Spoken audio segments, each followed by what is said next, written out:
నమస్తే బీసీఎన్ న్యూస్తో మీ ముందున్నది ఆనంద్ రాజ్ కుమార్. ఈనాటి వార్తల్లోని ముఖ్యాంశాలు. అమరావతి సచివాలయంలో తన విజన్ను బిల్ గేట్స్కు వివరించానన్న చంద్రబాబు ప్రజల జీవన ప్రమాణాలు పెంచేందుకు గేట్స్ ఫౌండేషన్తో కలిసి పనిచేస్తామని ఉద్ఘాటన. ప్రకాశం జిల్లా పాకల బీచ్ ఫెస్టివల్ అదుర్స్. జిల్లా చరిత్రలో ఎన్నడూ లేని విధంగా నిర్వహించడంతో పాకల తీరానికి కొత్త కళను తెచ్చిన బీచ్ ఫెస్ట్. బడ్జెట్ వంతరత్ర సహా అన్ని ప్రాంతాలకు సమాన ప్రాధాన్యం ఇచ్చారన్న ఎమ్మెల్యే గౌతు శిరీష. ఆర్థికంగా బలోపేతం చేసేందుకు కీలక నిర్ణయాలు తీసుకున్నారని స్పష్టం. కూటమి ప్రభుత్వ మూడో బడ్జెట్ అన్ని వర్గాలను నిరాశపరిచిందన్న వైసీపీ ఎమ్మెల్యే తాటిపత్రి చంద్రశేఖర్. అరచేతిలో వైకుంఠం చూపించే ప్రయత్నం చేశారని వ్యాఖ్య. మైక్రోసాఫ్ట్ సహా వ్యవస్థాపకుడు ప్రపంచ ప్రఖ్యాత దాతృత్వ నేత బిల్ గేట్స్ సోమవారం ఆంధ్రప్రదేశ్ ముఖ్యమంత్రి చంద్రబాబుతో భేటీ అయ్యారు. అమరావతి సచివాలయంలో జరిగిన ఈ కీలక సమావేశంలో స్వర్ణాంధ్ర 2047 విజన్పై ఇరువురు సుదీర్ఘంగా చర్చించారు. డిప్యూటీ సీఎం పవన్ కళ్యాణ్, రాష్ట్ర మంత్రులు, ప్రభుత్వ ప్రధాన కార్యదర్శి, ఇతర ఉన్నతాధికారులు కూడా ఈ భేటీలో పాల్గొని రాష్ట్ర ప్రాధాన్యత రంగాలపై బిల్ గేట్స్కు వివరించారు. సమావేశం అనంతరం ముఖ్యమంత్రి చంద్రబాబు సోషల్ మీడియా ద్వారా స్పందిస్తూ కూటమి ప్రభుత్వ ప్రాధాన్యత రంగాలపై ఈ సమావేశంలో ప్రధానంగా చర్చించామన్నారు. రాష్ట్ర ప్రజలకు సాధికారత కల్పించి వారి జీవన ప్రమాణాలు మరింత మెరుగుపరిచేందుకు గేట్స్ ఫౌండేషన్తో కలిసి ఏ మార్గాల్లో పనిచేయవచ్చో అన్వేషించామన్నారు.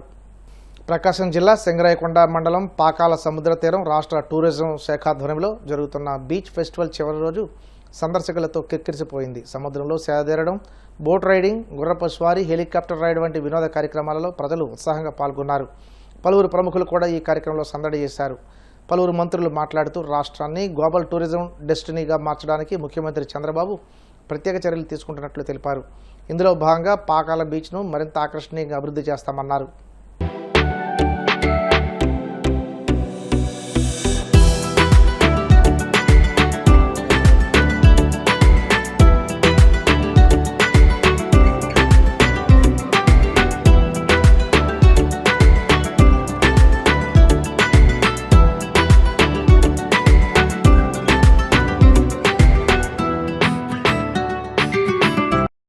భవిష్యత్తులో ఇంకా ఇలాంటివి ఎన్నో చేయాలనేటువంటిది దృఢ సంకల్పం కూడా ఉండాలి.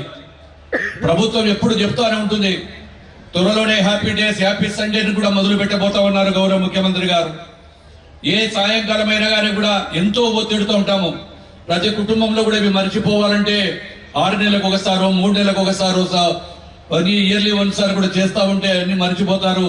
పిల్లలు కూడా ఒకరికొకరి కలిసిపోయి ఇక్కడ జరుగుతున్నటువంటి సాంస్కృతిక కార్యక్రమాలు కావచ్చు, అదేవిధంగా హెలికాప్టర్ రైడ్ కావచ్చు, ఏది ఏమైనా ఇందాకే చూశాను మారుమూలలో ప్రాచీనంగా పాడినటువంటి డప్పు కళాకారులు కూడా వచ్చారు. వారందరూ కూడా ఈ ప్రభుత్వం ఒకటే ఆలోచన చేస్తుంది. ఆ రోజు కూటమి ప్రభుత్వం విధ్వంసాన్ని మొదలు పెడితే మేము వికాసంతో మొదలు పెట్టాం. ఈ రోజు వికాసంతో పాటు అభివృద్ధిని చేస్తా ఉన్నాం, సమపాలనలో చేస్తా ఉన్నాం. ఏది ఏమైనా ప్రజలు సుఖ సంతోషాలు ఉండాలి, వారికి సేవ చేసే భాగ్యం అని చెప్పి ఈ రోజు ఇంత అత్యధిక కూటమి ప్రభుత్వానికి 164 సీట్లు ఇచ్చి మీరు ఇచ్చారంటే మేమందరం కూడా మీ సేవకులం అని చెప్పి తెలియజేస్తూ ఈ యొక్క కార్యక్రమాలు ఇంకా నిర్వహించాలని చెప్పి కూడా భవిష్యత్తులో కోరుకుంటూ.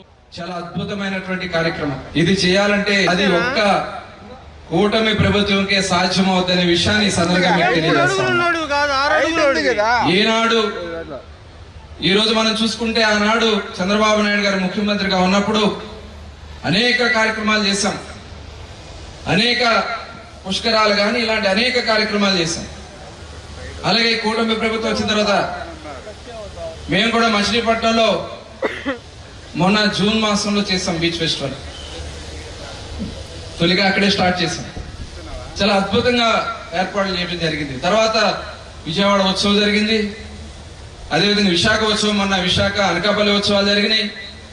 ఇవన్నీ కూడా చేయడానికి గల కారణం ప్రజల్లో ఒక నూతన ఉత్తేజాన్ని తీసుకురావడానికి. ఇవాళ టూరిజంకి చాలా అద్భుతమైనటువంటి అవకాశాలు ఉన్నాయి. ఇవాళ సింగపూర్ లాంటి ఒక ఐలాండ్ అది. ఇవాళ సింగపూర్ అంత అద్భుతంగా అభివృద్ధి చెందిందంటే దానికి కారణం అక్కడ తీసుకున్నటువంటి టూరిజంలో తీసుకున్నటువంటి నిర్ణయాలు. సుమారుగా 60,000 పైచీలకు ప్రజలు ఈ ప్రాంతంలోని సందర్శించి ఆహ్లాదించి ఆనందాన్ని పొందడం జరిగింది. పోలీస్ శాఖ సమర్థవంతంగా వన్ వే పెట్టడం, దీనివల్ల చాలా వరకు కూడాను ఎలాంటి ఇబ్బందులు లేకుండా ట్రాన్స్పోర్ట్ని సమన్వయంగా తీసుకురావడం జరిగింది. అయినా చిన్న చిన్న సమస్యలు ఉన్నాయి, వాటన్నిటిని అధిగమించి భవిష్యత్తులో జరిగేటప్పుడు మెరుగుగా చేసేందుకు జిల్లా యంత్రాంగం మొత్తం కూడా చర్యలు తీసుకుంటుందని తెలియజేసుకుంటూ ఈ కార్యక్రమానికి మొత్తం తానే నిర్వహించినటువంటి సత్య గారికి, అదేవిధంగా కలెక్టర్ గారికి, ఎస్పీ గారికి నేను ప్రత్యేకంగా ధన్యవాదాలు తెలియజేసుకుంటూ ఉత్తరాంధ్రను ఆర్థికంగా బలోపేతం చేసేందుకు రాష్ట్ర బడ్జెట్లో కీలక నిర్ణయాలు తీసుకున్నారని ఎమ్మెల్యే గౌతు శిరీష్ అన్నారు. మంగళగిరి టీడీపీ కేంద్ర కార్యాలయంలో మీడియాతో మాట్లాడుతూ పలాస, టెక్కలి, పాతపట్నం నియోజకవర్గాలకు త్రాగు, సాగునీరు అందించే మహేంద్ర తనయ ప్రాజెక్టును అత్యంత ప్రాధాన్యతతో పూర్తి చేసేందుకు బడ్జెట్లో నిధులు కేటాయించారన్నారు. నీతి ఆయోగ్ సహకారంతో విశాఖపట్నం ఎకనామిక్ రీజియన్కు ప్రత్యేక మాస్టర్ ప్లాన్ రూపొందించారని, దీని ద్వారా శ్రీకాకుళం నుండి కోనసీమ వరకు సమగ్ర అభివృద్ధి సాధ్యమవుతుందన్నారు. ఉత్తరాంధ్ర గత 5 సంవత్సరాలు రాష్ట్రాన్ని 3 రాజధానుల పేరుతో 3 ముక్కల ఆట ఆడాడ తప్పితే ఏ ఒక్క రాజధానికి కూడా కనీసం ఒక ఇటుక కూడా వేయని ఆనాటి పాలకుల్లో అత్యంత దోపిడీకి గురైన ప్రాంతం ఉత్తరాంధ్ర ప్రాంతం. ఈరోజు ఉత్తరాంధ్ర వాసిగా, అదే ఉత్తరాంధ్ర నుంచి ఈరోజు శాసనసభకి ప్రాతినిధ్యం వహిస్తున్న మహిళగా గత 5 సంవత్సరాలు ఉత్తరాంధ్ర ఎలాగ దోపిడీ గురైందో ఒక్కసారి చెప్పాల్సిన బాధ్యత కూడా నా మీద ఉంది. 22 మంది ఎంపీలను ఇస్తే రైల్వే జోన్ మొదలవుతుందని చెప్పిన ఆనాటి పాలకులు 22 మంది ఎంపీలను ఇచ్చినా కనీసం రైల్వే జోన్కి ఒక్క అడుగు కూడా ముందుకు వెళ్లకుండా ఉత్తరాంధ్ర హక్కుగా భావించే, విశాఖ హక్కుగా భావించే స్టీల్ ప్లాంట్ని ఎలాంటి ఇబ్బందికరమైన పరిస్థితుల్లోని పడవేసి స్టీల్ ప్లాంట్ అమ్మకానికి కూడా రెడీ అయిన ఆనాటి పాలకులు ఈరోజు ఉత్తరాంధ్ర కూటమి ప్రభుత్వంలోని శరవేగంతో అభివృద్ధి దిశగా ఆనాటి గాయాలను మాపుకుంటూ కూడా ముందుకు పరిగెడుతుంది. మా శ్రీకాకుళం జీవనాడిగా పేరు పొందిన నాగాలి, వంశధార నదులను కానీ, మహేంద్ర తనయను కానీ కనీసం రూపాయి కూడా ఆ ఇరిగేషన్ ప్రాజెక్టుకి ఖర్చు పెట్టకుండా నిర్లక్ష్యం చేశారు ఆనాటి పాలకులు. ఈరోజు రైతే రాజు అని కబుర్లు చెప్పడం కాదు, ఆ రైతుకి 5 సంవత్సరాల్లోని కనీసం సాగునీటిని కూడా ఒక చుక్క అందించలేని పరిస్థితులు ఆనాటి పాలకులు తీసుకువెళ్లారు. వర్షాలు పడితే తప్పితే గత 5 సంవత్సరాల్లో శ్రీకాకుళం జిల్లాలోని ఏ ప్రాంతానికి కూడా నాగావళి వంశధార నీటిని తీసుకురాలేని అసమర్థ పాలకులు. ఈరోజు కూటమి ప్రభుత్వం వచ్చిన వెంటనే అదే అధికారులతో అదే ప్రాంతాలకి వంశధార నాగవల్లి నీటిని అందిస్తూ గతంలో నిర్లక్ష్యానికి పాలైన వంశధార ప్రాజెక్టుని, అలాగే ఈరోజు ఇటు శ్రీకాకుళంలోని పలాస నియోజకవర్గానికి రేపు ఉదయం జీవనాడిగా మారుతున్న ఆఫ్షోర్ మహేంద్ర తనయ, ఇటు పాతపట్నం, అటు టెక్కలి, ఇటు పలాస 3 నియోజకవర్గాలకి సాగునీరు, తాగునీరు అందించే ఆ మహత్తరమైన ప్రాజెక్టులో గత 5 సంవత్సరాల్లోని ఒక్క రూపాయి కూడా పెట్టకుండా నిర్లక్ష్యానికి గురి చేసి రైతుల్ని ఇబ్బంది పెట్టారు. ఈరోజు ఆ 3 ప్రాజెక్టుల్ని మరి కూటమి ప్రభుత్వం ఈరోజు ఇరిగేషన్ ప్రాజెక్టులోని టాప్ ప్రయారిటీ ఇస్తూ రైతులకి సాగునీరు అందించే విధంగా ఆ 3 ప్రాజెక్టులను తీసుకువెళ్తుంది. అదేవిధంగా ఉత్తరాంధ్ర అభివృద్ధిని వేగవంతం చేయడానికి స్వర్ణాంధ్ర 2047 లక్ష్యంతో ప్రభుత్వం ప్రత్యేక ప్రాంతీయ అభివృద్ధి విధానాన్ని అమలు చేస్తుంది. రాష్ట్ర ఆర్థిక అభివృద్ధికి కీలక కేంద్రాలుగా విశాఖపట్నం, ఇటు అమరావతి, అటు తిరుపతి నగరాలని గ్రోత్ ఇంజన్లుగా గుర్తించి పెట్టుబడులు, మౌలిక వసతులు అభివృద్ధిపై దృష్టి పెట్టింది. దేశ ప్రణాళిక సంస్థ అయిన నీతి ఆయోగ్తో కలిసి విశాఖపట్నం ఎకనామిక్ రీజియన్కు ప్రత్యేక మాస్టర్ ప్లాన్ రూపొందించి శ్రీకాకుళం నుండి కోనసీమ వరకు జిల్లాల సమగ్ర అభివృద్ధిని లక్ష్యంగా ఈరోజు కూటమి ప్రభుత్వం ఈ బడ్జెట్తో ముందుకు వెళ్తుంది. ఇక ఈ ప్రణాళికలో మ్యానుఫ్యాక్చరింగ్, సేవలు, మౌలిక వసతులు, పట్టణీకరణ, వ్యవసాయం వంటి రంగాల్లో 7 గ్రోత్ డ్రైవర్లని గుర్తించారు. మొత్తం 41 హై ఇంపాక్ట్ ప్రాజెక్టులు అమలు చేసి మెట్రో రైలుతో సహా 28,000 కోట్ల ప్రాజెక్టులకు ప్రతిపాదన ఈరోజు కూటమి ప్రభుత్వం సిద్ధం చేశారు. కేంద్రం మరియు ప్రైవేట్ రంగాల నుంచి నిధులు సేకరించి ఉత్తరాంధ్రలో భారీ అభివృద్ధి తీసుకురావడం ద్వారా ఉత్తరాంధ్ర అభివృద్ధికి ఈరోజు కూటమి ప్రభుత్వం ఎలా కట్టుబడి ఉందో ప్రతి ఒక్కరికి అర్థమయ్యేలా చర్యలు తీసుకుంటున్నారు. 5 సంవత్సరాల కాలం ఉత్తరాంధ్ర మీద కపట ప్రేమ చూపించి ఉత్తరాంధ్రని అభివృద్ధి చేయడం కాదు, ఘోరంగా దోచుకొని దాచుకున్న గత ప్రభుత్వ పాలకులు. కూటమి ప్రభుత్వం ప్రవేశపెట్టిన బడ్జెట్ కాగితాలపై కాకిలెక్కలు వేసినట్టే ఉందని, రాష్ట్ర ప్రజలకు అరచేతిలో వైకుంఠం చూపించే ప్రయత్నం చేశారని వైసీపీ ఎమ్మెల్యే తాటిపత్రి చంద్రశేఖర్ విమర్శించారు. గత ఏడాది అంకెల్నే స్వల్ప మార్పులతో పెంచి 10,000 కోట్లు అధికంగా ఈ బడ్జెట్లో చూపించారన్నారు. బడ్జెట్ పరిణామం పెరిగింది అని చెప్తున్నప్పటికీ అది ఆదాయ వృద్ధి వల్ల కాదని అప్పుల ద్వారానే పెరిగిందని స్పష్టమవుతుందన్నారు. కూటమి ప్రభుత్వం ప్రవేశపెట్టిన ఈ బడ్జెట్ ఆంధ్రప్రదేశ్ రాష్ట్ర ప్రజలను తీవ్రంగా నిరాశపరిచిందన్నారు. ఈ సంవత్సరం అంటే 2025-26కి ఎంతైతే అప్పు తీసుకుంటామని చెప్పారో అంతకు మించి ఇంకొక 10,000 కోట్లు అప్పు తీసుకుంటామని చూయించేసి బడ్జెట్ని మమా అనిపించేశారు. అప్పులేమో ఆకాశానికి, ఆదాయమేమో పాతాళానికి.